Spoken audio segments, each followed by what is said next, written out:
ওকে,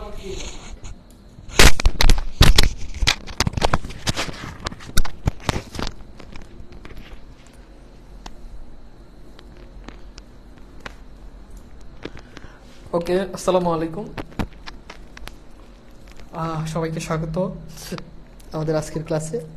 প্রথমে আমি আসলে দুঃখ প্রকাশ করছি যে আমাদের 9টায় ক্লাস শুরু করার কথা, কিন্তু আসলে আমি জ্যামে থাকার কারণে আমি ক্লাসটা আসলে জাস্ট টাইমে শুরু করতে পারিনি, এই জন্য দুঃখ প্রকাশ করছি। আমাকে দেখতে পাচ্ছেন কিনা এবং সবকিছু ঠিক আছে কিনা আমাকে একটু জানিয়ে দিবেন। অ্যান্ড আমরা আজকে কিছু গুরুত্বপূর্ণ টপিকের আজকে আমাদের ইনশাল্লাহ ক্লাস হবে। আমি ভালো আছি আলহামদুলিল্লাহ। আপনারা একটু আমাকে জানিয়ে দেন যে আপনারা সবকিছু দেখতে পাচ্ছেন কিনা এবং সবকিছু অল ওকে কিনা। হ্যাঁ, ঠিক আছে, ওকে। সো হোপফুলি আমরা এখন আরম্ভ করতে পারি আমাদের ক্লাসটা, এবং সবকিছু ঠিক আছে কিনা আমাকে একটু জানিয়ে দিবেন। এন্ড আমরা ঠিক আছে, ওকে। সো হোপফুলি আমরা এখন আরম্ভ করতে পারি আমাদের ক্লাসটা। ওকে, ঠিক আছে, জি। তাহলে সবকিছু দেখা যাচ্ছে এবং ঠিক আছে। হ্যাঁ,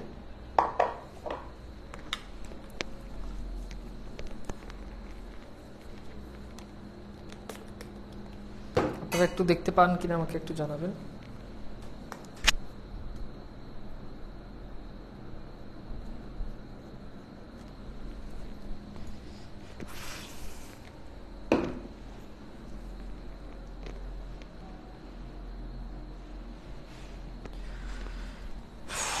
ওকে, ফাইন, তাহলে আমরা শুরু করি। হ্যাঁ, তো আমাদেরকে প্রথমত আমরা যদি ছন্দ শিখতে যাই, তাহলে ছন্দ শিখতে গেলে আমাদেরকে ফার্স্ট অফ অল একটা জিনিস সম্পর্কে একটা আইডিয়া রাখতে হবে, এবং খুব ভালো আইডিয়া রাখতে হবে।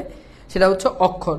আমি আশা করি যে আপনারা অনেকেই হয়তো বা অক্ষর সম্পর্কে জানেন এবং অক্ষর কি, হ্যাঁ, অক্ষরের বিস্তারিত জানেন। তবু আমি ক্লাস আপনাদের জন্য খুব সম্ভবত রাত 10টায় হলেই ভালো হয়, এবং এটা আমিও মানে রাত 10টায় হলেই মনে হয় যে ভালো হয়। যাই হোক, 10টায় হলে হয় কি যে অনেকে মানে 9টায় ক্লাস না হয় 10টায় হলে অনেকে অনেকের জব থাকে, অনেকের ইয়েতে নানা ধরনের সমস্যা থাকে, আসতে লেট হয়। ওকে, ঠিক আছে, নেট ঠিক আছে আশা করি। হ্যাঁ, তো আসেন আমরা যদি আমরা পড়তে যাই, হ্যাঁ, অক্ষর নিয়ে আমরা যদি আলোচনা করতে চাই, তাহলে প্রথমত আমাদেরকে জানতে হবে যে ছন্দ শিখতে গেলে আমাদেরকে প্রথমত অক্ষর নিয়ে একটুখানি আলোচনায় আসতে হবে। হ্যাঁ, তো আমরা এখন এই অক্ষর নিয়ে প্রথমত আমরা একটু আলোচনায় যাব। ওকে, আচ্ছা, নেট কি ঠিক আছে? আশা করি নেট ঠিক আছে। হ্যাঁ, ঠিক আছে, আমরা তাহলে কি আলোচনা কি শুরু করব? আমরা কি আলোচনা শুরু করব? এবং ঠিক আছে, ওকে। তো লিখেন, খাতায় লিখেন যে অক্ষর, এই অক্ষরের আলোচনায় আমরা শুরু করব। হ্যাঁ, অক্ষরের আলোচনা আমরা শুরু করি।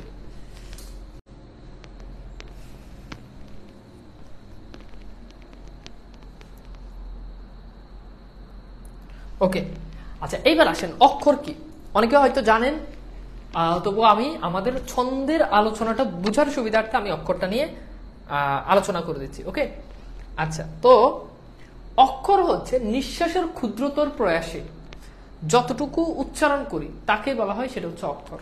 আবার বলছি, নিঃশ্বাসের ক্ষুদ্রতর প্রয়াসে আমরা যা কিছু উচ্চারণ করি সেটাই একটা অক্ষর। আচ্ছা, নেট কি ঠিক আছে? আমাকে দয়া করে কনফিউজ করবেন না। হ্যাঁ, দয়া করে কনফিউজ করবেন না, এক একজন এক এক কথা বলে। নেট ঠিক থাকলে বলেন।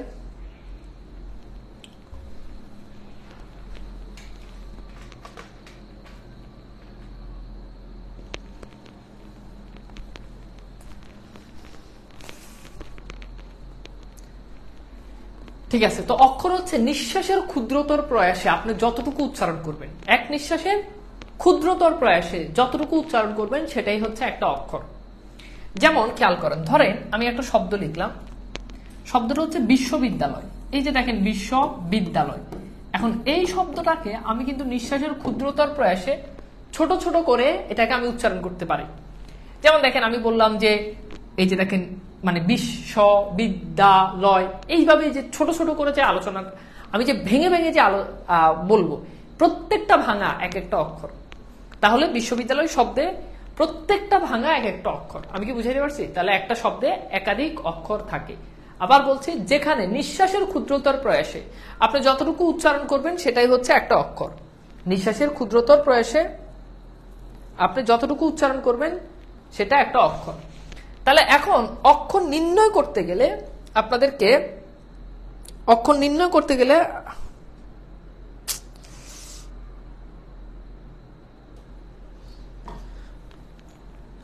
যদি নির্ণয় করতে যান তাহলে আমি আপনাদেরকে খুব সহজেই একটা টেকনিক আপনাদেরকে বলবো, সেটা হচ্ছে vowel A E I O U, এই 5টা ভাওয়েল, তাই না? এই 5টা ভাওয়েলের বাংলিশ লিখবেন। যে শব্দটা অক্ষর নির্ণয় করতে বলবো ওই শব্দটাকে বাংলিশ লিখবেন। বাংলিশ লিখলে যতগুলো ভাওয়েল পাবেন ততগুলো অক্ষর। যেমন দেখেন বিশ্ববিদ্যালয়, এটা ইংরেজি লিখবেন না, মানে আপনি ইউনিভার্সিটি লিখবেন না, হ্যাঁ। যেমন খেয়াল করে দেখেন আমি বললাম যে বিশ্ববিদ্যালয়, এই যে এখানে দেখেন একটা ভাওয়েল, দুইটা ভাওয়েল, তিনটা ভাওয়েল, চারটা ভাওয়েল, 5টা ভাওয়েল। সো এইখানে 5টা ভাওয়েল, রাইট? সো 5টা ভাওয়েল, এই জন্য 5টা অক্ষর। অর্থাৎ আপনি বাংলিশ লিখবেন যতগুলা ভাওয়েল ততগুলা অক্ষর, যেমন খেয়াল করে দেখেন সব্যসাচী, এই যে দেখেন একটা শব্দ সব্যসাচী। এখন এটা বাংলিশ লিখেন, যে খেয়াল করেন সব্যসা, তারপর হচ্ছে কি ছি, এই যে দেখেন একটা ভাওয়েল, দুইটা ভাওয়েল, তিনটা ভাওয়েল, চারটা ভাওয়েল, তার মানে সব্যসাচী শব্দের 4টা অক্ষর, যতগুলো ভাওয়েল ততগুলো অক্ষর। আচ্ছা এইবার বলেন কৌশলটা কি বুঝতে পারছেন?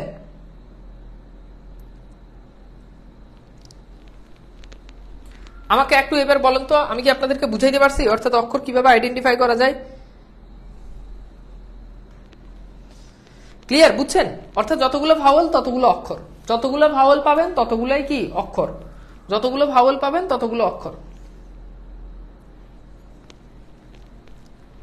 ওকে, বুঝতে পারছেন? যতগুলো ভাওয়েল ততগুলো অক্ষর, ঠিক আছে? আচ্ছা ওকে, ভেরি গুড। আচ্ছা ওকে ফাইন। আচ্ছা এইবার আসেন আমরা কিছু শব্দ আমরা নিজেরা একটু অক্ষরগুলো নির্ণয় করার জন্য চেষ্টা করি।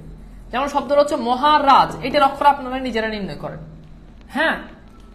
এরপর হচ্ছে কুর্মি টোলা, এটার অক্ষর নিজেরা নির্ণয় করেন, কুর্মি টোলা। এরপর হচ্ছে হৈমন্তী, এটার অক্ষর নিজেরা নির্ণয় করেন। এরপর আসেন সাহিত্য সভা, এটার অক্ষর আপনারা নির্ণয় করে দেখেন, ঠিক আছে?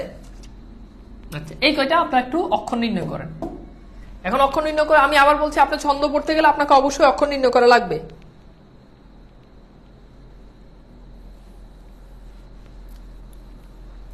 তাহলে একটু দেখেন যে পারেন কিনা। আর কোনো উপায় নাই বাংলিশ ছাড়া, এটা তো টেকনিক। আপনি ভাঙেন, যেমন বিশ্ববিদ্যালয় 5টা ভেঙে ভেঙে করবেন, এটা তো টেকনিক। এখন আপনার যদি এটা ভালো বাংলিশটা ভালো না লাগে তাহলে আপনি নর্মাল প্রসেসে করেন, কিন্তু নর্মাল প্রসেসে করলে কেউ বলবে বিশ্ববিদ্যালয়, তখন কিন্তু তার হিসাবে অক্ষর হয়ে যাবে 3টা। তো নর্মাল প্রসেসে একটু ঝামেলা আছে, এই জন্য আপনাদেরকে এই প্রসেসটা বলছি।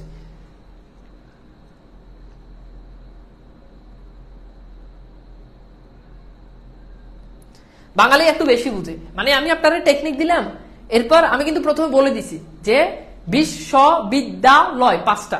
এখন এমনি কি আপনি কি সবগুলো নির্ণয় করতে পারবেন? যদি পারেন তো এর থেকে আপনাকে সহজ বলছি। এখন যখন সহজ করছি তখন আবার কঠিনটা চাচ্ছে, মানে কথা কি বুঝছেন? যখন সহজ করছি তখন বলতে যে বেসিক নিয়ম কোনটা, বেসিক নিয়ম কিন্তু আগে বলছি, এমন না যে বেসিক নিয়ম বলি নাই। এটা আপনাদের একটা মানে এটা একটা সমস্যা, মানে যেভাবেই পড়াই মনে হয় যে ওই এইটা ছাড়া আর কি আছে, এইটা ছাড়া আর কি আছে, কিন্তু একটাই ভালো করে রপ্ত করতে পারে না।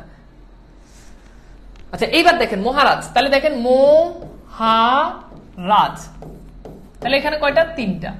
কর্মীটোলা, কর্মীটোলা,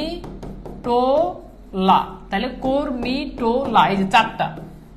আচ্ছা এরপর দেখেন হৈমন্তী, এখানে একটু কথা আছে বুঝেন।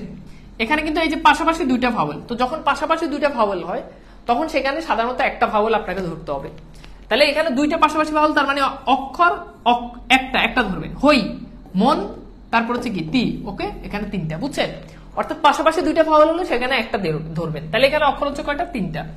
সাহিত্য সভা কি হবে? সাহিত্য সভা, এই যে দেখেন 1 2 3 4 5, তাহলে এখানে 5টা, বুঝছেন? তাহলে এবার বলেন আপনারা কি অক্ষর নির্ণয়ের কৌশলটা কি বুঝতে পারছেন? এখন ভাই আপনাকে যদি এটা তো আপনাকে সহজ করার জন্য বলছে, আমি যদি এটা বলতাম যে সাহিত্য সভা, দেখেন আমি বললাম যে সাহিত্য সভা 5টা, ঠিক আছে, কিন্তু কেউ যদি বলে ভাই সাহিত্য সভা, আমি দুই ভাগে ভাগ করলাম, তখন তো 2টা হয়ে যাবে। কেউ যদি বলে সাহিত্য সভা, তখন আবার 3টা হয়ে যাবে। তো এই জন্য আপনাদেরকে কৌশলটা বলে দিলাম। বাংলিশ অনেকে অনেকভাবে লিখে, যে যেমনি লিখক কোনো সমস্যা নাই। যেমন খেয়াল করে দেখেন, যে যেমনি লিখক, মানে ভাই বাংলিশ লিখতে গেলে ভাওয়েলের জায়গায় ভাওয়েলই আনা লাগে। হয়তো আপনি এই জায়গায় ই দিবেন, কিন্তু ভাওয়েল ছাড়া কখনো। আমি আপনাদেরকে খুব সিম্পল একটা বলি, যেমন দেখেন বিশ্ববিদ্যালয়, দেখেন এইটা একরকম বাংলিশ। দেখেন এখানে কয়টা, 1টা 2টা 3টা 4টা 5টা, দেখেন 5টা।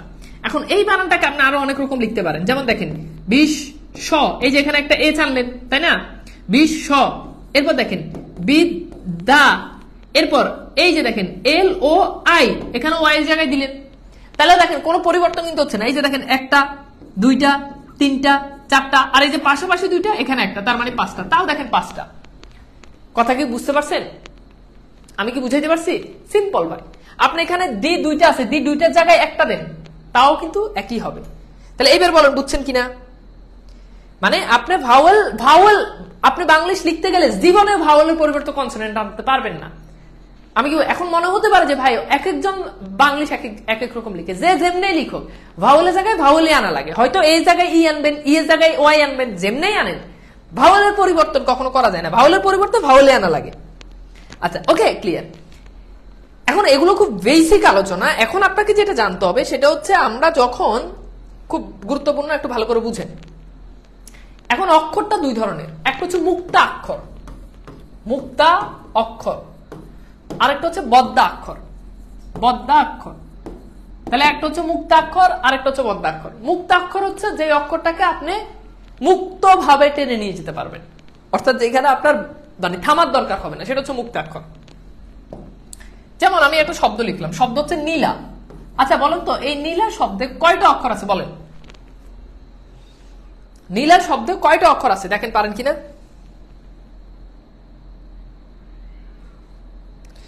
একটা ভাওয়েলের জায়গায় যদি 2টাও লিখে ফেলেন, তাও দেখবেন যে ওই 2টা পাশাপাশি 2টা বসলে তো একটাই কাউন্ট করেন, তো জিনিসটা একই। বেশি পেঁচান না, বেশি পেঁচানোর দরকার না, এটা বেশি পেঁচানোর জিনিস না, তো এটা সহজভাবে শিখেন, এটা তো বেশি পেঁচানোর জিনিস না, বেশি পেঁচাবেন না। হ্যাঁ, তাহলে কয়টা? 2টা। এখন দেখেন এই 2টা অক্ষরকে আপনারা একটু বাংলিশ লিখেন, নি, ঠিক আছে, এরপর হচ্ছে কি লা। তো মনে রাখবেন, সাধারণত যেখানে বাংলিশ লিখলে ভাওয়েল পাওয়া যায় সেটা মুক্তাক্ষর। তাহলে দেখেন এই যে নি, এটা মুক্তাক্ষর, লা এটা মুক্তাক্ষর। এবার বেসিক বুঝেন, নি, দেখেন এই যে মুখ দিয়ে টেনে নিয়ে যেতে পারতেছেন আপনি, কিন্তু কোথাও থামা লাগতেছে না। লা, দেখছেন থামা লাগতেছে না, তার মানে এই 2টা মুক্তাক্ষর। কথা কি বুঝতে পারছেন? এই 2টা কি মুক্তাক্ষর, এই 2টা মুক্তাক্ষর। এবার আসেন একটা শব্দ লিখলাম, তরমুজ। এবার বলেন তরমুজ, এখানে কয়টা? 2টা। এবার বাংলিশ লিখেন তোর, দেখেন তোর। এখন এই তোর বানানটা বাবা অনেকে লিখতে পারে, অনেকে এমনিও লিখতে পারে, ভাই যেমনি লিখেন অক্ষর কিন্তু একটা, বুঝছেন? ভাওয়েলের জায়গায় ওই যে দেখেন ও এর জায়গায় আপনি ইউ আনলেন, ভাওয়েল একটাই। আচ্ছা, যেখানে ছিলাম সেটা আলোচনা না, আপনি একভাবে লিখলেই হলো, যে যেমনি পারেন অমনি লিখেন, সমস্যা নাই। তাহলে তোর, এরপর হচ্ছে কি মুজ। এইবার এখন আপনি এখানে যে দিতে পারেন, আপনি এখানে ভাই জেড দিতে পারেন, একই জিনিস ভাই। দেখেন ওই যে ভাওয়েল মানে অক্ষর একটা, এটা কখনো পরিবর্তন হয় না। আমি কি বুঝাইতে পারছি? আচ্ছা, এখন যেভাবে পারেন লিখেন, সমস্যা নাই।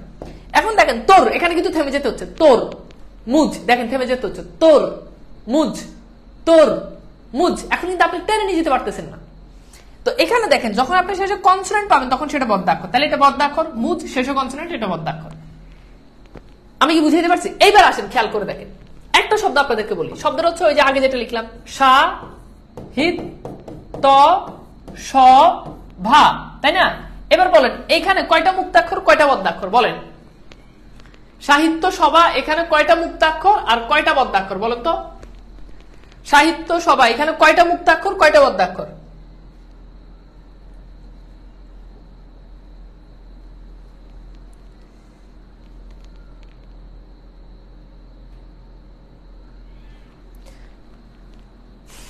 বদ্ধাক্ষর মানে হচ্ছে যেটা উচ্চারণ করলে আপনার উচ্চারণটা একদম বদ্ধ হয়ে চলে আসে, বদ্ধ হয়ে যায়, মানে টেনে নিয়ে যাওয়া যায় না। বলেন বলেন দ্রুত বলেন যে এখানে সাহিত্য সভা কয়টা আছে? ওকে, জান্নাতুল ফেরদাউস, আতাউর রহমান, ওকে, কি হবে বলেন? ওকে, ভেরি গুড, বলুন তো দেখেন। আচ্ছা, এবার দেখেন আপনাদেরকে আবার একটু বিশ্লেষণ করে দেখাই। যেমন শাহ মুক্তাক্ষর, হিত দেখেন, হিত বদ্ধাক্ষর, তাহলে মুক্তাক্ষরকে এইভাবে লিখলাম, বুঝছেন? এইভাবে, হ্যাঁ এইভাবে, আর বদ্ধাক্ষরকে এইভাবে লিখলাম, হিত, তারপর কি ত মুক্তাক্ষর, এরপর দেখেন স, দেখেন স, স, তাই না, টেনে নিয়ে যাওয়া যায়, তার মানে কি মুক্তাক্ষর, তারপর কি ভা মুক্তাক্ষর। ওকে, তাহলে সা হিত তো স ভা, এই যে দেখেন জাস্ট একটা বদ্ধাক্ষর আর বাকি চারটা মুক্তাক্ষর, একটা বদ্ধাক্ষর বাকি চারটা মুক্তাক্ষর। ঠিক আছে, বুঝতে পারছেন? তাহলে এবার কি বুঝছেন? তাহলে দেখেন সা টেনে নিয়ে যেতে পারতেছেন, ত টেনে নিয়ে যেতে পারতেছেন, স টেনে নিয়ে যেতে পারতেছেন, ভ ভা, কিন্তু হিত এখানে থেমে যেতে হচ্ছে, হিত হিত। তাহলে এবার মনে বুঝতে পারছেন? হ্যাঁ, তাহলে 4 আর 1, অনেকের ভুল হয়েছে আমি দেখছি, 4 আর 1। ওকে, ভেরি গুড। এখন এই আলোচনা কমপ্লিট। এবার বলেন অক্ষরটা কি আপনাদের কাছে কি ক্লিয়ার? অক্ষরটা যদি ক্লিয়ার হয়, এবার আমি আপনাদেরকে একটু ছন্দের আলোচনায় নিতে পারি।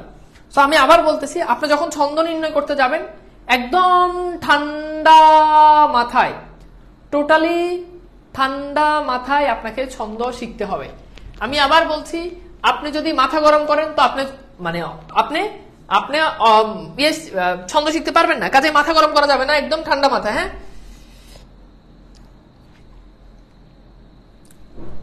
আচ্ছা, এইবার দেখেন সাধারণত অক্ষর 3 ধরনের। আমি আবার বলছি, একটু মাথা একদম পুরো কুল থাকতে হবে, কুল না থাকলে আপনি ছন্দ বুঝবেন না, একদম মানে টোটালি মাথা ঠান্ডা রাখতে হবে, টোটালি মাথা ঠান্ডা রাখতে হবে, আদারওয়াইজ আপনি বুঝবেন না। আচ্ছা, এবার দেখেন অক্ষর 3 ধরনের, একটা হচ্ছে স্বরবৃত্ত, আরেকটা হচ্ছে মাত্রাবৃত্ত, আরেকটা হচ্ছে অক্ষরবৃত্ত, সরি ছন্দ 3 ধরনের। ঠিক আছে, এখন স্বরবৃত্ত ছন্দে যখন আপনি মুক্তাক্ষর পাবেন তখন সেটা এক মাত্রা, যখন বদ্ধাক্ষর পাবেন সেটাও এক মাত্রা। তাহলে কি বললাম যে স্বরবৃত্ত ছন্দে মুক্তাক্ষর হোক কিংবা বদ্ধাক্ষর হোক সেটা এক মাত্রা। মাত্রা কি সেটা পরে বুঝেন, আপাতত এটা না বুঝলেও হবে। মাত্রাবৃত্ত ছন্দে মুক্তাক্ষর এক মাত্রা, বদ্ধাক্ষর 2 মাত্রা, মুক্তাক্ষর 1 মাত্রা, বদ্ধাক্ষর 2 মাত্রা। আবার একটু বলে রাখি, ছন্দ আপনার চাকরি পরীক্ষার জন্য খুব বেশি গুরুত্বপূর্ণ না, খুব বেশি গুরুত্বপূর্ণ না। গত 10 বছরের প্রশ্ন দেখলে হয়তো 10 বছরে যদি বেশি হয় তাহলে হয়তো 10টা প্রশ্ন আসছে, 10 বছরে হয়তো 10টা প্রশ্ন আসছে ছন্দ থেকে। এটা গুরুত্বপূর্ণ না, গুরুত্বের বিচারে এটা সমাজকারকের মতো অত গুরুত্বপূর্ণ না। বাট আমি যদি এটা কমপ্লিট না করে আপনি বলবেন যে ভাই আপনি পড়ান নাই, তো আমি বলছি যে আপনাদেরকে কমপ্লিট সবকিছু পড়াবো, এই জন্য আমি কমপ্লিট সবকিছু ক্লিয়ার করে দিচ্ছি। আমি কি বুঝাইতে পারছি? তো এটা অত গুরুত্বপূর্ণ না, বাট জেনে রাখেন, জেনে রাখলে যদি প্রশ্ন চলে আসে তাহলে উত্তর করতে পারবেন। ওকে, তাহলে স্বরবৃত্ত ছন্দে মুক্তাক্ষর 1 মাত্রা, বদ্ধাক্ষর 1 মাত্রা, আর মাত্রাবৃত্ত ছন্দে মুক্তাক্ষর 1 মাত্রা, বদ্ধাক্ষর 2 মাত্রা। কি বলছি বলেন? মাত্রাবৃত্ত ছন্দে মুক্তাক্ষর 1 মাত্রা, বদ্ধাক্ষর 2 মাত্রা, আর অক্ষরবৃত্ত ছন্দে মুক্তাক্ষর 1 মাত্রা। তাহলে আপনি যেই ছন্দই বলেন সকল ছন্দে মুক্তাক্ষর কয় মাত্রা? 1 মাত্রা। আর অক্ষরবৃত্ত ছন্দে যদি বদ্ধাক্ষরটা যদি শুরুতে অথবা মাঝে হয় তাহলে 1 মাত্রা, আর বদ্ধাক্ষরটা যদি শেষে হয় তাহলে 2 মাত্রা। এই ব্যাপারটা বোঝা লাগবে না, আমি এখন আরো ব্যাপারটা ভালো করে ক্লিয়ার করতেছি, একটু ভালো করে খেয়াল করেন। এখন এইবার এই জিনিসটা আপনি যখন বুঝবেন তখন আপনার কাছে জিনিসটা একদম ইজি হয়ে যাবে। এখানে একটা শব্দটা হচ্ছে বন্ধুর। এখন বন্ধুর শব্দে স্বরবৃত্ত ছন্দে আপনাদের নিশ্চয় মনে আছে, একটু আগে আমি আপনাদেরকে বলেছি, দেখেন স্বরবৃত্ত ছন্দে মুক্তাক্ষর হোক বদ্ধাক্ষর হোক 2 মাত্রা, 1 মাত্রা করে। স্বরবৃত্ত ছন্দে মুক্তাক্ষর হোক বদ্ধাক্ষর হোক সেটা 1 মাত্রা। তাহলে এখন আপনি খেয়াল করে দেখেন বন্ধুর, এখানে খেয়াল করে দেখেন বন একটা অক্ষর, দূর একটা অক্ষর, দুটাই বদ্ধাক্ষর। তাহলে মুক্তাক্ষর হলো 1 মাত্রা, বদ্ধাক্ষর হলো 1 মাত্রা। তাহলে স্বরবৃত্ত ছন্দে বন্ধুর শব্দে মাত্রা হচ্ছে 2টা। এটা বুঝছেন কিনা বলেন তো? এটা কি বুঝছেন? আমি আবার বলছি, বন্ধু শব্দ স্বরবৃত্ত ছন্দে মুক্তাক্ষর হোক কিংবা সেটা বদ্ধাক্ষর হোক সেটা 1 মাত্রা। তার মানে এই যে বন্ধু শব্দে এটা স্বরবৃত্ত ছন্দে এটা 2 মাত্রা। এইবার আসেন খেয়াল করেন,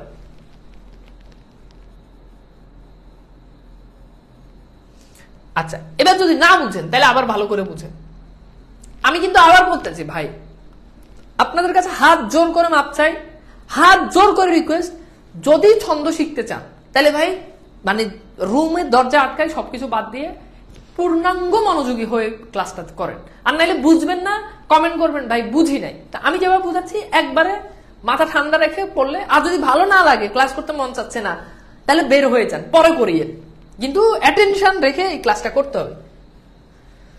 আচ্ছা ওকে, এবার আসেন দেখেন স্বরবৃত্ত ছন্দে, দেখছেন এই যে মাত্র শুরু করছি, এখানেই অনেকেই বুঝতেছেন না, কারণ কি? তার মানে বুঝতে হবে যে আপনার কনসেন্ট্রেশন কিন্তু পুরোটা এইদিকে নাই। ওকে, আচ্ছা আবার বুঝাচ্ছি, খেয়াল করেন। স্বরবৃত্ত ছন্দে মুক্তাক্ষর হলেও কোনো অক্ষর যদি সেটা মুক্তাক্ষর হয় তাহলে সেটা এক মাত্রা, যদি সেটা কি হয় মুক্তাক্ষর হয় তাহলে সেটা এক মাত্রা, যদি সেটা বদ্ধাক্ষর হয় তাহলে সেটা এক মাত্রা। তার মানে বুঝতে পারতেছেন অক্ষর যে কয়টা হবে মাত্রাও সে কয়টা হবে, কারণ মুক্তাক্ষর এক মাত্রা, বদ্ধাক্ষর এক মাত্রা। এইবার খেয়াল করে দেখেন, এবার খেয়াল করেন এখানে আমরা যদি খেয়াল করি বন্ধুর শব্দ, এখন বন, এই যে দেখেন এটা একটা অক্ষর, এটা বদ্ধাক্ষর, তাহলে এক মাত্রা। দূর, এটা কিন্তু স্বরবৃত্ত ছন্দের কথা বলা আছে, তার মানে এটাও কি এক মাত্রা। তাহলে এখানে টোটাল মাত্রা আছে কয়টা? দুইটা, বুঝছেন? এবার আসেন বন্ধু, এখন মাত্রাবৃত্ত ছন্দে একটু আগে পড়ছি, মাত্রাবৃত্ত ছন্দে এই যে দেখেন মাত্রাবৃত্ত ছন্দে মুক্তাক্ষর এক মাত্রা কিন্তু বদ্ধাক্ষর দুই মাত্রা। ওকে, আচ্ছা এবার দেখেন খেয়াল করেন, এবার বন্ধুর শব্দে এখন দেখেন বন কি অক্ষর বলেন? এটা কি মাত্রা, মানে এটা কি মুক্তাক্ষর না বদ্ধাক্ষর বলেন তো? এরপর দেখেন দূর, এটা কি মুক্তাক্ষর না বদ্ধাক্ষর? দুটোই বদ্ধাক্ষর, দুটোর শেষে কনসোনেন্ট আছে। তার মানে আমরা কিন্তু একটু আগে পড়ে আসছি যে মাত্রাবৃত্ত ছন্দে মুক্তাক্ষর এক মাত্রা কিন্তু বদ্ধাক্ষর দুই মাত্রা, তাহলে এটা দুই মাত্রা, এটা দুই মাত্রা, তাহলে এখানে টোটাল মাত্রা হচ্ছে এই মাত্রাবৃত্ত ছন্দে বন্ধুর শব্দের চার মাত্রা আছে। এবার বলেন বুঝছেন কিনা? এটা কিন্তু খুব বেসিক আলোচনা, এটা না বুঝলে কিন্তু লস, এটা না বুঝলে বুঝবেন না। অর্থাৎ মাত্রাবৃত্ত ছন্দে মুক্তাক্ষর হোক বদ্ধাক্ষর হোক সেটা দুই মাত্রা হিসেবে কাউন্ট হয়, তাহলে দুইটা বদ্ধাক্ষর, তাহলে দুই দুগুণে চার, শেষ, বুঝছেন? আচ্ছা এইবার অক্ষরবৃত্ত ছন্দ, অক্ষরবৃত্ত ছন্দ মনে আছে? অক্ষরবৃত্ত ছন্দ বলেছে মুক্তাক্ষর এক মাত্রা, বদ্ধাক্ষর যদি মাঝে অথবা বদ্ধাক্ষর যদি শুরুতে বসে তাহলে সেটা এক মাত্রা, বদ্ধাক্ষর যদি শেষে বসে তাহলে সেটা দুই মাত্রা। ঠিক আছে? বানান দুটোই একই কিন্তু ডিফারেন্ট ডিফারেন্ট ছন্দের ক্ষেত্রে। হ্যাঁ ওকে, এবার আসেন খেয়াল করেন, এখন বন্ধুর শব্দে এবার দেখেন বন, দূর, এখন এখানে কিন্তু কন্ডিশন দিছে, দুটোই বদ্ধাক্ষর কিন্তু কন্ডিশন আছে যে বলছে যদি মাঝে অথবা শুরুতে হয় তাহলে এক মাত্রা, তাহলে দুটোই বদ্ধাক্ষর, এটা কিন্তু শুরুতে আছে তার মানে এটা এক মাত্রা, বলছে মাঝে অথবা শুরুতে হলো এক মাত্রা, এক মাত্রা। এখন দূর বলেন এটা কি এক মাত্রা হবে না দুই মাত্রা হবে? এটা কিন্তু শেষে, এই যে শেষ হলো দুই মাত্রা, তাহলে এই যে দেখেন এটা শেষ আছে দুই মাত্রা, তাহলে বন্ধুর শব্দ অক্ষরবৃত্ততে এখানে মাত্রা আছে তিনটা।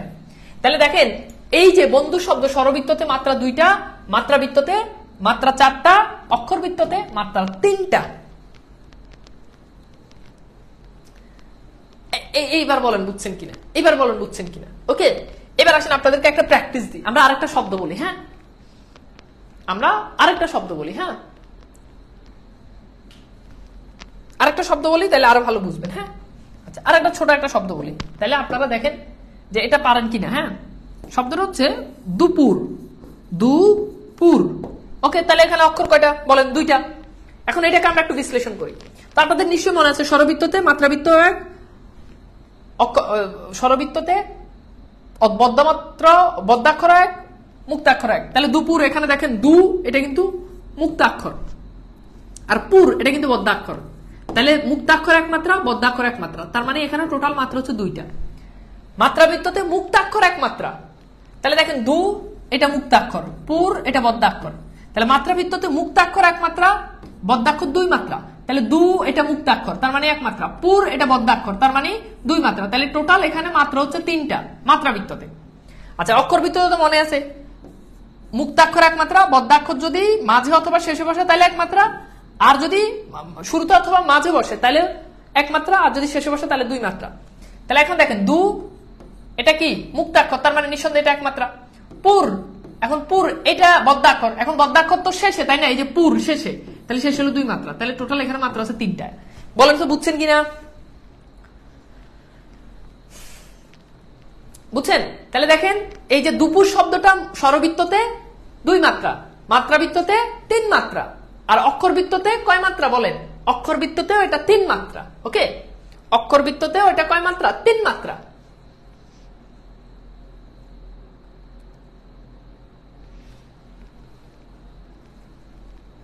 ওকে, ঠিক আছে। তাহলে কথা হলো কি যে 2, তাহলে সিকোয়েন্সটা দাঁড়াচ্ছে কি বলেন? 2 3 3। ওকে, 2 3 3। আচ্ছা ফাইন। একটু পর্যন্ত যে বুঝবেন তার জন্য অক্ষর কোনো নির্ণয় করা কোনো ব্যাপারই না। হ্যাঁ, ছন্দ নির্ণয় করা কোনো ব্যাপারই না। এইবার আসেন, খেয়াল করেন। এইবার দেখেন স্বরবৃত্ত ছন্দ। এখন স্বরবৃত্ত ছন্দে খুব গুরুত্বপূর্ণ, ভাই একটু মনোযোগ দেন প্লিজ, একটু মনোযোগ দেন। হ্যাঁ, দেখেন এখন প্রশ্ন হচ্ছে যে দুপুর এটা কখন স্বরবৃত্ত কখন মাত্রাবৃত্ত, এটা কিভাবে বুঝবো? কখন স্বরবৃত্ত হয় কখন মাত্রাবৃত্ত, এটা এটা এটা এটা এইটা বুঝতে হলে আপনাকে এখন এইটা সলভ করলে আপনি বুঝবেন যে কখন কি হয়। হ্যাঁ, আচ্ছা এখন খেয়াল করেন। এখন স্বরবৃত্ত ছন্দের ক্ষেত্রে মূল পর্ব যেটা, এটা হচ্ছে 4 মাত্রা। আবার বলছি, স্বরবৃত্ত ছন্দে মূল পর্ব যেটা, এটা হচ্ছে 4 মাত্রা। এখন মূল পর্বটা কি বুঝেন? যেমন বাঁশবাগানের দেখেন এটা একটা পর্ব, মাথার উপর এটা একটা পর্ব, চাঁদ উঠেছে এটা একটা পর্ব, ওই এটা আরেকটা পর্ব। মানে পর্বটা কি একটা সুনির্দিষ্ট জায়গায় যেখানে গিয়ে আপনাকে থামতে হয়, ওইটাই একটা পর্ব। আচ্ছা এইবার দেখেন স্বরবৃত্ত ছন্দটা সাধারণত দ্রুত লয়ের হয়। ছোটবেলা থেকে আমরা যে কবিতাগুলো পড়ছি, হাট্টিমা টিমটিম তারা মাঠে পাড়ে দিন, তাদের খাটা দুটি সিং, আয় আয় চাঁদ মামা টিপ দিয়ে যায়, এগুলো কি আপনি কি খুব আস্তে আস্তে পড়েন? আয় আয় চাঁদ মামা টিপ দিয়ে যায়, তো এগুলো দ্রুত পড়েন না। এই জন্য স্বরবৃত্ত সাধারণত যে ছড়াগুলো আমরা ছোটবেলায় পড়ছি, এগুলো কি, এগুলো হচ্ছে স্বরবৃত্ত ছন্দ। যাই সে আলোচনায় যাচ্ছি না। এখন খেয়াল করেন, তাহলে স্বরবৃত্ত ছন্দে মূল পর্ব এটা হচ্ছে 8 মাত্রা। এটা কই, এটা কি, এটা হচ্ছে 4 মাত্রা। মূল পর্বটা 4 মাত্রা। এখন আপনাদের নিশ্চয় মনে আছে স্বরবৃত্ত ছন্দে মুক্তাক্ষর হোক কিংবা বদ্যাক্ষর হোক সেটা 1 মাত্রা। এবার খেয়াল করে দেখেন, বাঁশ বদ্যাক্ষর, দেখেন বাঁশ 1 মাত্রা, বা, তাই না? দেখেন গা, এরপর দেখেন নের, এগুলো আমি অক্ষর লিখতেছি। হ্যাঁ, মা, থার, ও, পর, তাহলে দেখেন এইটুক একটা পর্ব। হ্যাঁ, এখন দেখেন বাঁশ বা গা নের, দেখেন বাঁশ বা, অথবা আপনি যদি বাংলিশ লিখেন তাহলে খেয়াল করে দেখেন বাঁশ, দেখেন বাঁশ একটা ভাওয়েল, বা গা নের, দেখেন ভাওয়েল কয়টা? একটা, দুইটা, তিনটা, চারটা। এবার দেখেন 4টা। এখন 4টা যদি মুক্তাক্ষর হয় বদ্যাক্ষর হয় সব তো এক এক করে, তার মানে এখানে টোটাল 4টা আছে। আবার খেয়াল করে দেখেন মা, এই যে দেখেন মা একটা অক্ষর 1 মাত্রা, ঠিক আছে। থার এটা কিন্তু বদ্যাক্ষর, তাও 1 মাত্রা। ও 1 মাত্রা, থার ও পর এটাও 1 মাত্রা, তাহলে দেখেন 4টা। আবার দেখেন চাঁদ, চাঁদ দেখেন চাঁদ কিন্তু একটা অক্ষর, এই যে দেখেন চাঁদ, তাই না? একটা ভাওয়েল একটা অক্ষর, চাঁদ, ও ঠে ছে, দেখেন চাঁদ একটা, ও একটা, ঠে একটা, ছে একটা, তাহলে 4টা শেষ। আর অয় এটা হচ্ছে অপূর্ণ পর্ব, এটা বাদ। বলতো বুঝছেন কিনা? মানে সবগুলা আপনি যদি হিসাব করে দেখেন, প্রথমে আপনি পর্ব বাঁশ বাগানের, দেখেন বাঁশ বাগানের মাথার উপর চাঁদ উঠেছে, ওই দেখেন বাঁশ বাগানের 4 মাত্রা, মাথার উপর 4 মাত্রা, চাঁদ উঠেছে 4 মাত্রা, শেষ। বুঝছেন কিনা বলেন তো?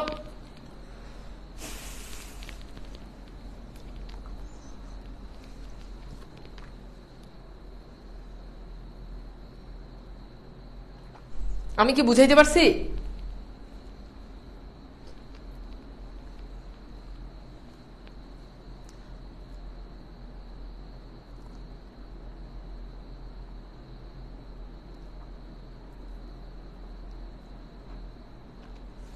ওকে, তো না বুঝলে সমস্যা নাই, আমরা আরো সলভ করি। হ্যাঁ, এখানে খেয়াল করেন, এখানে একটা দেওয়া আছে। হ্যাঁ, এটা আমরা একটু সলভ করি। ওকে, যদি না বুঝেন তাহলে আবার এদিকে একটু খেয়াল করেন।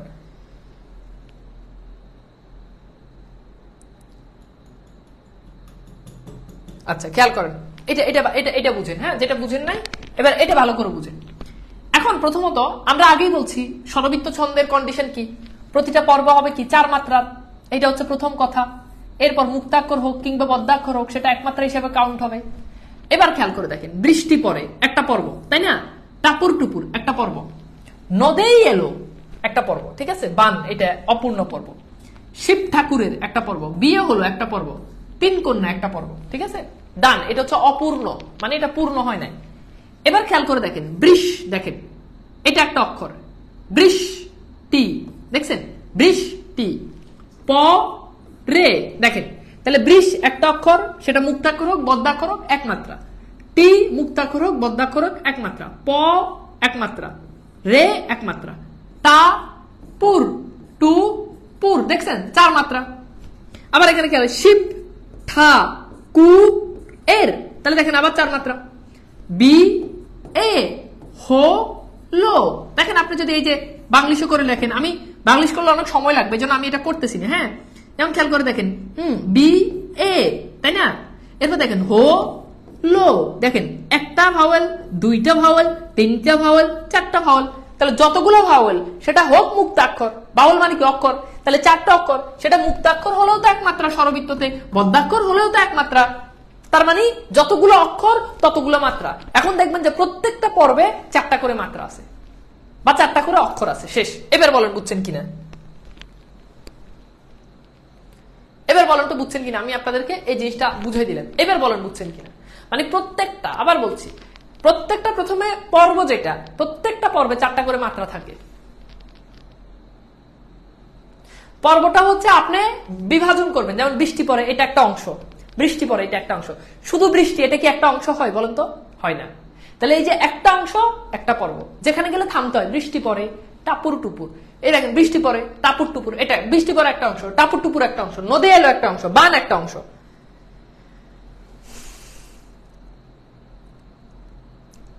আমার মনে হয় যে এরপর আর ঝামেলা থাকার কথা না।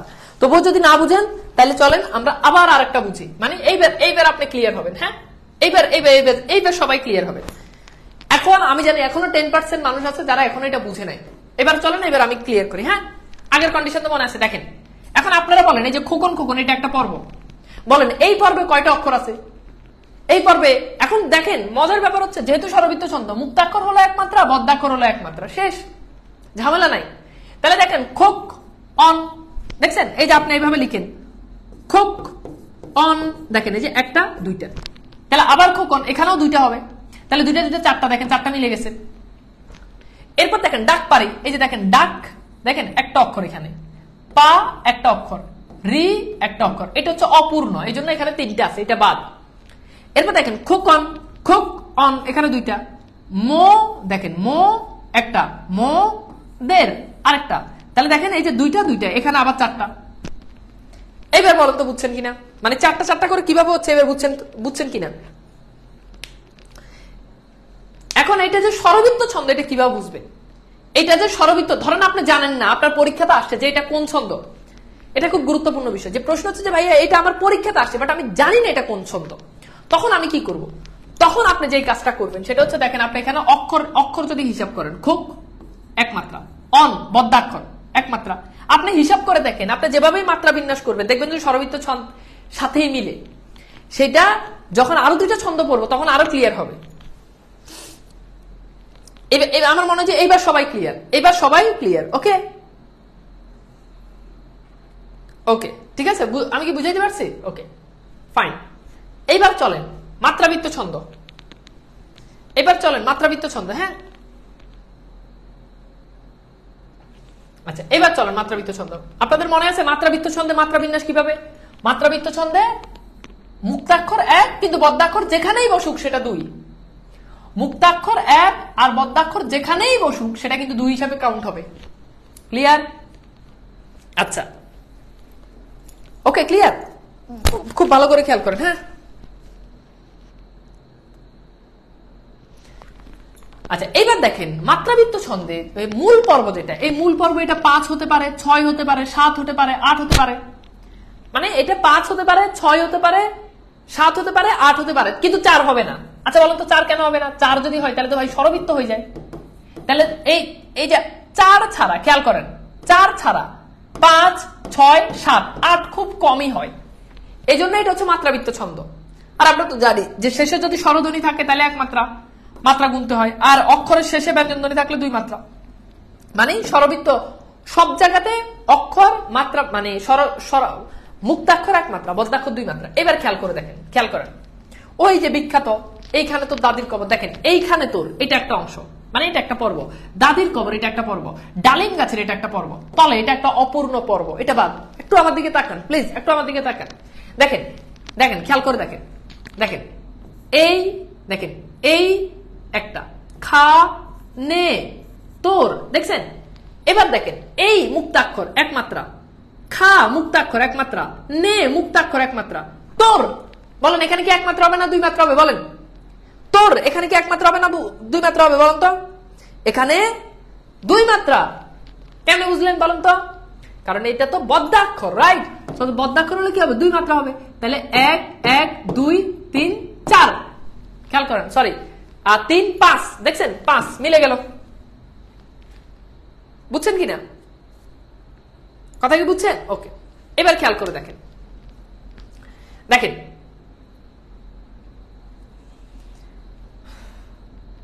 এরপর দেখেন দা দীর, দেখেন দা এক মাত্রা, দীর এটা কিন্তু বদ্ধাক্ষর, দীর র র দীর, তাহলে এটা দুই মাত্রা। এরপর দেখেন ক ক, এটা কিন্তু এই যে দেখেন ক, এটা এক মাত্রা। বর বর, দেখেন বর এটা কি হবে? দুই মাত্রা। তাহলে 2 2 4, এখানে হয়ে গেছে আবার 1 5, বুঝছেন? বা 6, আপনি যেভাবেই ধরেন খেয়াল করে দেখেন, মিলে মিলে জিনিসটা আপনি মিলাই দেখেন, খেয়াল করেন। আবার বলতেছি একটু ভালো করে খেয়াল করেন, এই যে দেখেন, দেখেন দা একটা, দীর এখানে কিন্তু দুইটা, এটা বদ্ধাক্ষর। এরপর খেয়াল করে দেখেন ক, দেখেন একটা, বর এটা বদ্ধাক্ষর, এটা দুইটা, তাহলে দেখেন 6টা মিলছে কিনা, বুঝছেন? আবার খেয়াল করে দেখেন ডা মুক্তাক্ষর এক মাত্রা, লিম বদ্ধাক্ষর দুই মাত্রা, গা মুক্তাক্ষর এক মাত্রা, ছের দুই মাত্রা, আবার দেখেন 6টা। আবার এখানে খেয়াল করেন এ এটা একটা, এই এটা একটা, খা নে, তারপর হচ্ছে কি তোর, তাহলে দেখেন এখানে দুইটা আর এখানে হচ্ছে কয়টা? 4টা হয়। এই খান, এখানে আমি সম্ভবত প্রথমে দুইটা হিসাব করছি, এখানে আসলে দুইটাই হয়। হ্যাঁ, এই এটা আসলে এরকম হয়, এই, তাই না?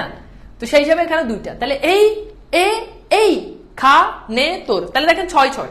এখন এইটাকে যদি আপনি যদি 5ও ধরেন তাও বুঝতেই পারেন, ধরেন এটা 5, তাও তো প্রবলেম নাই, 5 6 6, 5 6 মানে এটা মাত্রাবৃত্ত শেষ, কিংবা 6 6 মানে এটা মাত্রাবৃত্ত। মুক্তাক্ষর বদ্ধাক্ষর কি এটা যদি কেউ যদি না বুঝে, এখন আমরা যদি প্রশ্ন করে মুক্তাক্ষর কি বদ্ধাক্ষর কি, তাহলে সে এই ক্লাস থেকে বের হয়ে যাক, ঠিক আছে? তাকে এই ক্লাস করার দরকার নাই, ওকে? কারণ মুক্তাক্ষর বদ্ধাক্ষর আমরা প্রথমেই পড়ে আসছি, এখন যে এটা পড়বে না সে ক্লাস না করলে ভালো, বেটার। হ্যাঁ, আচ্ছা এইবার খেয়াল করেন, এবার আবার খেয়াল করে দেখেন তি মুক্তাক্ষর, ঋষ দেখেন একটু ভালো করে বুঝেন, দেখেন তি তি ঋষ এটা কিন্তু বদ্ধাক্ষর, এখানে দুই মাত্রা। এরপর খেয়াল বো, এই যে দেখেন বো এটা মুক্তাক্ষর একটা, চর এই যে দেখেন চর এটা কিন্তু বদ্ধাক্ষর, তাহলে এখানে দুই মাত্রা। দেখেন এই যে 6 3 3 6, বি এক মাত্রা, যা এক মাত্রা, এ এক মাত্রা, রে খে ছি, দেখেন এখানে সবগুলো মুক্তাক্ষর, তাহলে সবগুলো মুক্তাক্ষর, মোট অক্ষর কয়টা? 6টা, তাহলে 6টা হয়ে গেল। এবার বাকি সবগুলো মানে ভাই 5 6 6 আছে মানে এটা মুক্তাক্ষর। এইবার আমাকে বলুন তো, আমি কি বুঝাইতে পারছি আপনাদেরকে?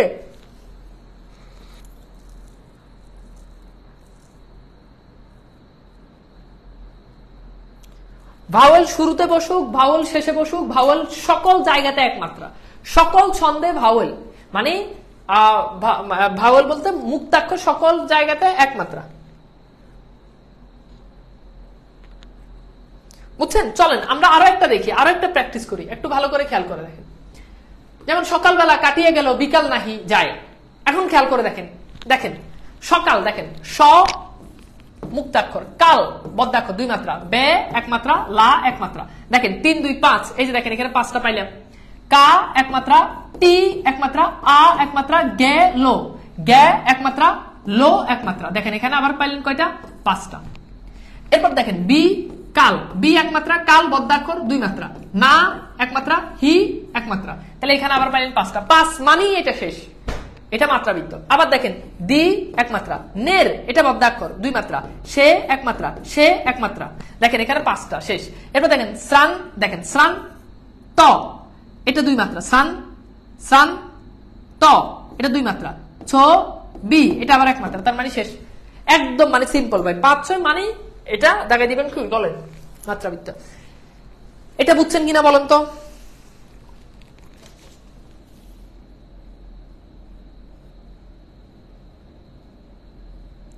কবিতার নির্দিষ্ট নিয়ম, আপনি যদি ছন্দ অনুযায়ী লিখতে চান তাহলে আপনাকে ছন্দ অনুযায়ী কবিতার নিয়ম লিখতে হবে, বাট সাধারণত একটা আছে গদ্য ছন্দ, যেখানে কোনো নিয়মই থাকে না, আপনি চাইলে কবিতা লিখতে পারেন আপনার মতো করে, একদম ছন্দ অনুযায়ী লিখতে হবে এরকম কোনো শর্ত নাই। আপনি গদ্য ছন্দে লিখেন, নিজের মতো করে যা মনে আসে ওভাবে সাজায় গোছায় মিলাই মিলাই লিখে ফেলেন।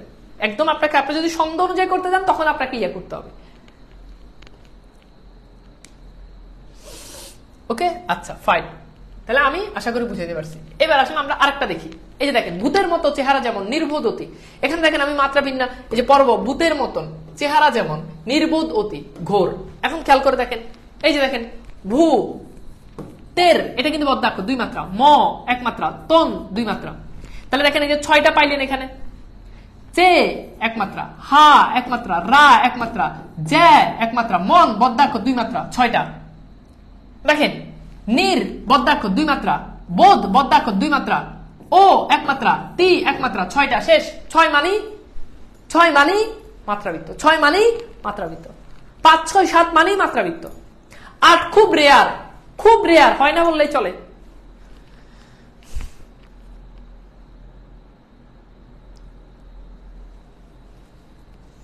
আমি কি বুঝাইতে পারছি? সামনে আগাইবো?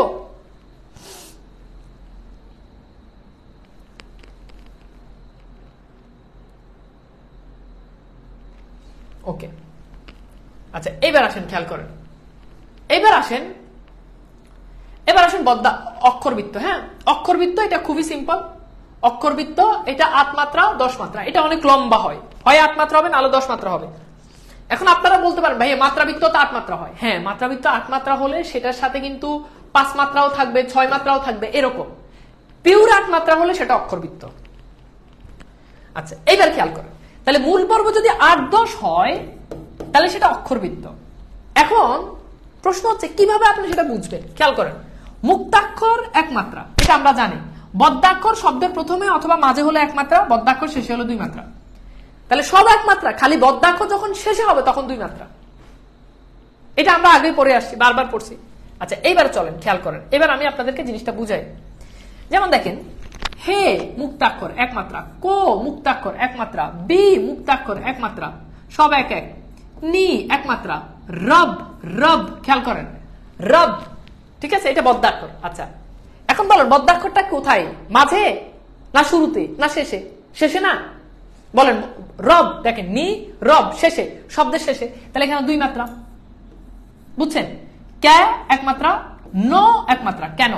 তাহলে দেখেন 1 2 3 4 5 6 7 8, দেখছেন 8টা হয়ে গেল। আবার খেয়াল করে দেখেন, ফা 1 মাত্রা, গুণ বদ্ধাক্ষর শেষে। এবার বলেন 1 মাত্রা না 2 মাত্রা? 2 মাত্রা, তাই না? জে 1 মাত্রা, এ 1 মাত্রা, সে 1 মাত্রা, ছে 1 মাত্রা। তাহলে দেখেন, খেয়াল করে দেখেন 1 2 3 4 5 6 7। আচ্ছা এরপর হচ্ছে কি, ধ ফা গুণ, জে এ সে ছে, ধ রায়। দেখেন ধ 1 মাত্রা, ঠিক আছে। এরপর দেখেন রায়, এটা বদ্ধাক্ষর 2 মাত্রা, হয়ে গেল 10। দেখছেন 8 10 হচ্ছে, শুধু 8 8 হইতে পারে, 8 10 হইতে পারে, 10 10 হইতে পারে, হোয়াট এভার। এরপর দেখেন বস, দেখেন বস 1 মাত্রা, বস সরি 2 মাত্রা, 1 মাত্রা হবে এখানে, বসটা 1 মাত্রা হবে কারণ এটা শুরুতে আছে, বস শুরুতে আছে। বস অন্তে, যেমন খেয়াল করে বস অন্তে। এখন তাহলে বুঝতে পারতেছেন, বস 1 মাত্রা, অন 1 মাত্রা, তে 1 মাত্রা, ঠিক আছে, এখানে মোট 3টা। এরপর খেয়াল করো বো 1 মাত্রা, রি 1 মাত্রা, আ 1 মাত্রা, তাহলে 3 3 6, তু 1 মাত্রা, মি 1 মাত্রা, শেষ। এখানে 8টা। বুঝছেন কিনা বলেন তো, বিশ্লেষণটা বুঝছেন কিনা? আবার খেয়াল করে দেখেন, এই যে দেখেন ল, দেখেন ল 1 মাত্রা, ল বে 1 মাত্রা, না 1 মাত্রা, কি 1 মাত্রা, ত 1 মাত্রা, ব 1 মাত্রা, ত ব, বন 1 মাত্রা, বন, দ 1 মাত্রা, নাই এটা বদ্ধাক্ষর শেষ আছে 2 মাত্রা, হিসাব করে দেখেন 10। বুঝছেন বলেন তো? আচ্ছা এইবার আমি আপনাদেরকে একটু সময় দিই, আপনারা একটু এই যে লাস্টের লাইনটা, এটা যে 10 মাত্রা, 10 মাত্রা দেখলেই তো নিশ্চিত এটা অক্ষরবৃত্ত। এটা যে 10 মাত্রা, আপনারা একটু ট্রাই করে দেখেন তো, তারপর আমি সলভ করে দিব, আপনারা একটু ট্রাই করে দেখেন, খাতা কলমে একটু ট্রাই করে দেখেন।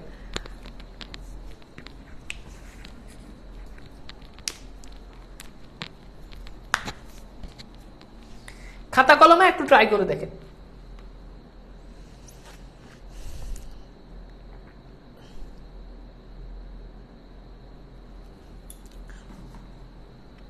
খাতা কলমে একটু ট্রাই করে দেখেন দ্রুত। 10 মাত্রা এটা মিলান, মানে 8-10 মিলাইতে পারলেই হলো। আচ্ছা, কতটুকু কোন পর্ব হবে এটা খুবই সিম্পল। যেমন দেখেন, এই যে দেখেন, হে কবি, এটা কিন্তু সম্বোধন। হে কবি নীরব কেন, এটা একটা। ফাগুন যে এসেছে ধরা, এটা আরেকটা। দুইটা অংশে বিভক্ত করবেন।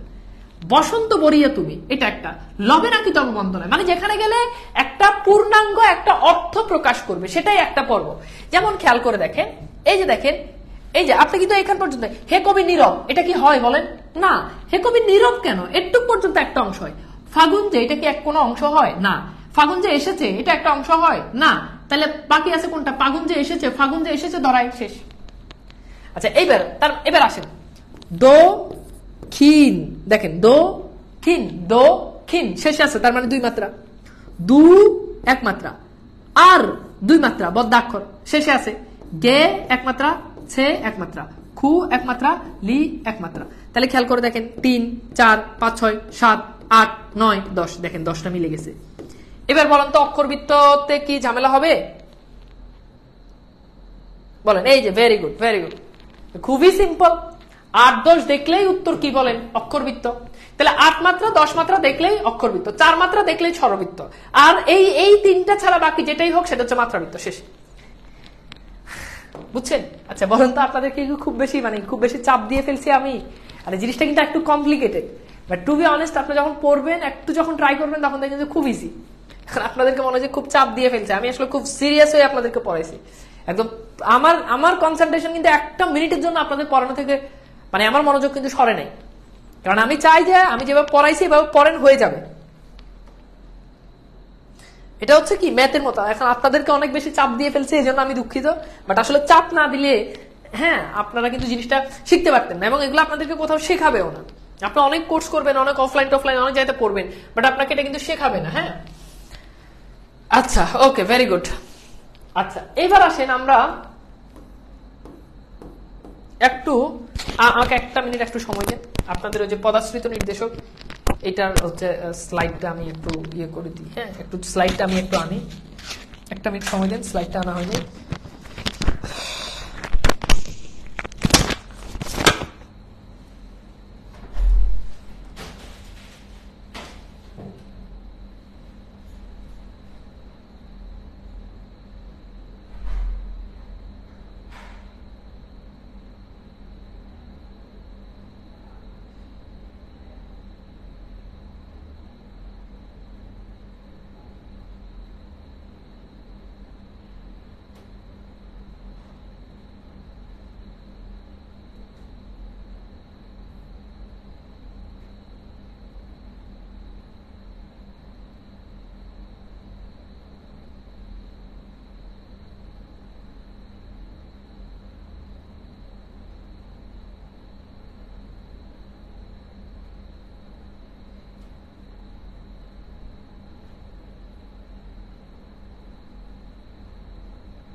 ওকে, তো পদাশ্রিত নির্দেশক যেটা, এটা মানে পড়াতে আপনাদের আমার সর্বোচ্চ সময় লাগবে 5 মিনিট। হ্যাঁ, জাস্ট 5 মিনিট সময় লাগবে। আমাকে 5 মিনিট সময় দিলে আমি এই টপিকটা ক্লিয়ার করে দিব। জাস্ট 5 মিনিট আমাকে সময় দিবেন, ওকে? আমি এটা আপনাকে পুরোপুরি ক্লিয়ার করে দিব। এটা খুবই ছোট একটা টপিক।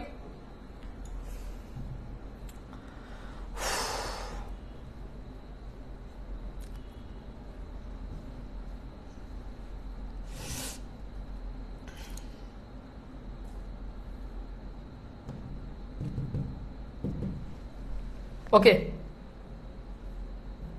কি রে ভাই, কন্টেন্ট কই? আচ্ছা, এই যে এখানে। হ্যাঁ,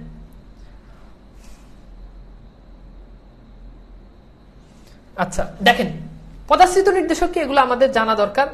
যেমন দেখেন, 1 বছরে টাটি, যেমন ছেলেটা মেয়েটা, হ্যাঁ, তারপর হচ্ছে কি একখানি কম্বল, এগুলো 1 বছর। আর বহু বচন কি, যেমন গুলি, মানুষগুলো, হ্যাঁ, তারপর হচ্ছে গুলিন ইত্যাদি, এগুলো হচ্ছে যেমন মানুষগুলো, লোকগুলো, এগুলো বহু বচন, এটা তো পারেন। এরপর হচ্ছে স্বল্পতা প্রকাশ করে, যেমন এগুলো স্বল্পতা প্রকাশ করে, টে, টুক, টুকু, টুকুন, টো, গোটা, এগুলো স্বল্পতা প্রকাশ করে। যেমন খেয়াল করে দেখেন, আমি বললাম যে দুধটুকু খেয়ে ফেলো। আচ্ছা বলেন তো, দুধটুকু বলতে কি অনেক দুধ নাকি অল্প দুধ বলেন? আমি বললাম দুধটুকু খেয়ে ফেলো, তার মানে কি অনেক দুধ নাকি অল্প দুধ? বলেন তো, অনেক দুধ নাকি অল্প দুধ? অল্প দুধ। তার মানে এই যে টে, টুকু, টুকুন ইত্যাদি এগুলো কি বুঝায়? স্বল্পতা বুঝায়। ফাইন। যেমন চারটে ভাত দাও, 2টে ভাত দাও, 4টে ভাত দাও, এরকম বলে না অনেক সময়। তার মানে কি অল্প, সামান্য। ওকে, আচ্ছা যাই হোক, সেটা গুরুত্বপূর্ণ না। এখন যেটা পড়বো এই নিয়মগুলো, এগুলো হচ্ছে গুরুত্বপূর্ণ। নাম্বার 1, সেটা হচ্ছে একের সাথে যা কিছুই যুক্ত হবে সেটা অনির্দিষ্টতা বুঝাবে। ব্যাকরণের নিয়ম, বাস্তবিক বুঝতে যাবেন না। কি বলছি বলেন? একের সাথে যা যুক্ত হবে সেটা অনির্দিষ্টতা বুঝাবে। যেমন একটি দেশ, পরীক্ষাতে প্রশ্ন আসবে, এটা কি নির্দিষ্টতা বুঝায় না অনির্দিষ্টতা বুঝায়? এক বাক্যে এটা অনির্দিষ্টতা বুঝায়। একের সাথে, এই যে একের সাথে পদাশ্রিত নির্দেশক টি যুক্ত হয়েছে, তার মানে এটা অনির্দিষ্টতা বুঝায়। একটি দেশ, একটি কম্বল, একটি বই, একটি খাতা, একটি রাজা, মানে একের সাথে যাই যুক্ত হবে সেটা অনির্দিষ্টতা। এখন এক ছাড়া অন্য সংখ্যার সাথে যদি যুক্ত হয় সেটা আবার নির্দিষ্টতা। যেমন খেয়াল করে দেখেন, আমি বললাম যে 3টি কলম দাও, এই যে 3টি কলম দাও, এটা কিন্তু আবার নির্দিষ্টতা বুঝাবে। এটা ব্যাকরণের নিয়ম, আপনার পরীক্ষাতে প্রশ্ন আসবে। তাহলে 3টি যখন বলবে তখন এটা নির্দিষ্টতা বুঝায়, কারণ এটা এক ছাড়া অন্য সংখ্যার সাথে পদাশ্রিত নির্দেশক যুক্ত হয়েছে। তাহলে কি বললাম? একের সাথে যদি পদাশ্রিত নির্দেশক যুক্ত হয় তাহলে সেটা অনির্দিষ্টতা বুঝায়, আর এক ছাড়া অন্য সংখ্যার সাথে যদি যুক্ত হয় সেটা নির্দিষ্টতা বুঝায়। এইবার আসেন, নিরর্থক অর্থ প্রকাশ করা কোনটা? যেমন দেখেন, এই যে এটা, সারাটি সকাল তোমার অপেক্ষায় ছিলাম, এই যে সারাটি, এই টিটা নিরর্থক। মানে নিরর্থক মানে হচ্ছে যেটা ব্যবহার না করলেও হয়। যেমন আপনি টিটাকে বাক্য থেকে উঠাই দেন। যেমন আপনি যদি বলেন যে সারা সকাল তোমার অপেক্ষায় ছিলাম, তাহলে এই টিটা বসানো না বসানো একই জিনিস। এজন্য এই যে সারাটি বললাম, এই টিটা অনির্দিষ্টতা, এটা নিরর্থক অর্থ প্রকাশ করে, অর্থাৎ যেটা কোনো অর্থই দেয় না। যেমন খেয়াল করে দেখেন, ন্যাকামিটা রাখো এবার। এখন এই যে এখানে টা, ন্যাকামিটা, আচ্ছা আপনি যদি ন্যাকামিটা না বলে যদি বলেন যে ন্যাকামি রাখো এবার, তাহলেও তো একই অর্থ। তাহলে এই টা কিন্তু বাক্যে কোনো অর্থই দিচ্ছে না। এজন্য ন্যাকামিটা রাখো এবার, সারাটি বিকেল তোমার অপেক্ষায় ছিলাম, সারাটি সকাল তোমার অপেক্ষায় ছিলাম, এটা নিরর্থক অর্থ প্রকাশ করে। আমি কি বুঝাইতে পারছি বলেন? এই পয়েন্টটা খুবই ইম্পর্টেন্ট পরীক্ষার জন্য। মানে যেটা প্রয়োজন ছাড়া যেটা বসে, ভেরি গুড, যেটা কি বসে? প্রয়োজন ছাড়া যেটা বসে। এরপর দেখেন, নির্দেশক সর্বনামের পরে টাটি যুক্ত হলে সেটা সুনির্দিষ্ট বুঝায়। নির্দেশক সর্বনাম কি বুঝতে পারতেছেন? যেমন ও, এটা একটা সর্বনাম, এই সর্বনামের সাথে যখন টা যুক্ত হয়েছে, টি যুক্ত হয়েছে, তাহলে সেটা সুনির্দিষ্ট বুঝায়। তাহলে যখন ও, এটা কিন্তু সর্বনাম, এটা ব্যক্তির পরিবর্তে বসে, ও এখনো এলো না, তার মানে ও এটা দ্বারা কোনো ব্যক্তিকে বুঝাইছে। আর ব্যক্তির পরিবর্তে যেটা বসে সেটা হচ্ছে কি? সর্বনাম। তাহলে ও, এটার সাথে সর্বনামের সাথে টি যুক্ত হয়েছে, মানে পদাশ্রিত নির্দেশক যুক্ত হয়েছে, তার মানে সেটা সুনির্দিষ্টতা অর্থ প্রকাশ করে।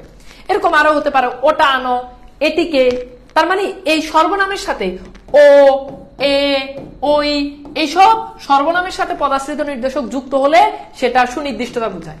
সামারি করে দিই, একের সাথে যুক্ত হলে অনির্দিষ্টতা বুঝায়, এক ছাড়া অন্য সংখ্যার সাথে যুক্ত হলে নির্দিষ্ট বুঝায়, সর্বনামের সাথে যুক্ত হলে সুনির্দিষ্ট বুঝায়, আর নিরর্থক অর্থ প্রকাশ করে সারাটি বিকেল তোমার অপেক্ষায় ছিলাম, ন্যাকামিটা রাখো এবার, ইত্যাদি ইত্যাদি। শেষ।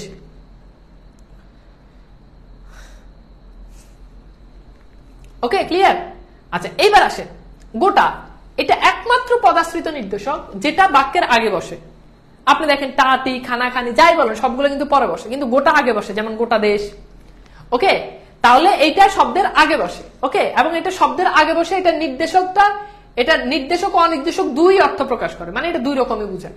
যেমন খেয়াল করে দেখেন, ধরেন আমি বললাম গোটা দেশ ছারখার হয়ে গেল, তাই না?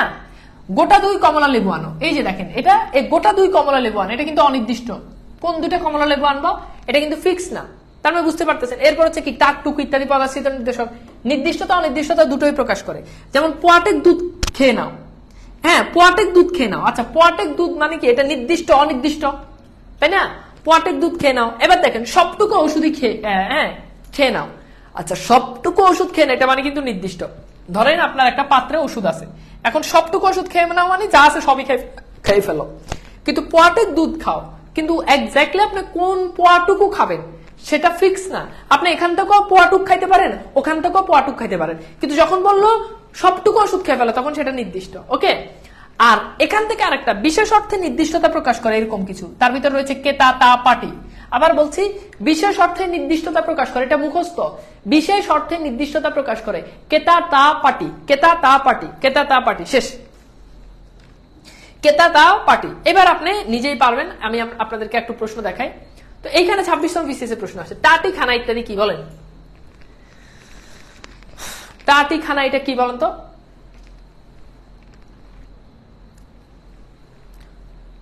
উত্তর কি বলেন? পদাশ্রিত নির্দেশক। এরপর দেখেন একটু শব্দে টু কি বলেন? এটা পড়ে আসছেন না, এটা কি হবে বলেন তো? পদাশ্রিত নির্দেশক। ওকে, ন্যাকামিটা রাখো। এবার এবারকে ন্যাকামি শব্দে টা যুক্ত হয়ে কি অর্থ প্রকাশ করতেছে বলেন? আমরা পড়ে আসছি, বলেন এটা সলভ করেন।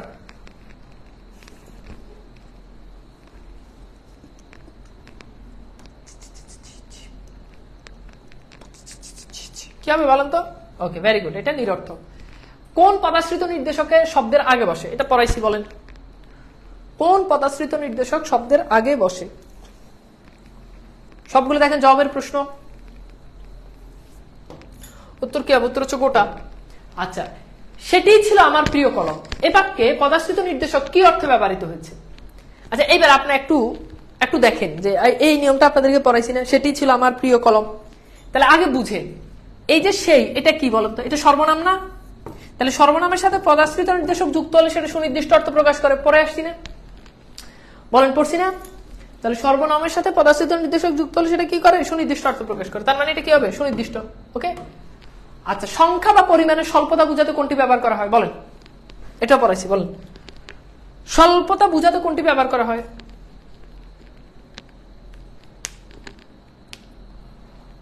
স্বল্পতা বুঝাতে কোনটি ব্যবহার করা হয়?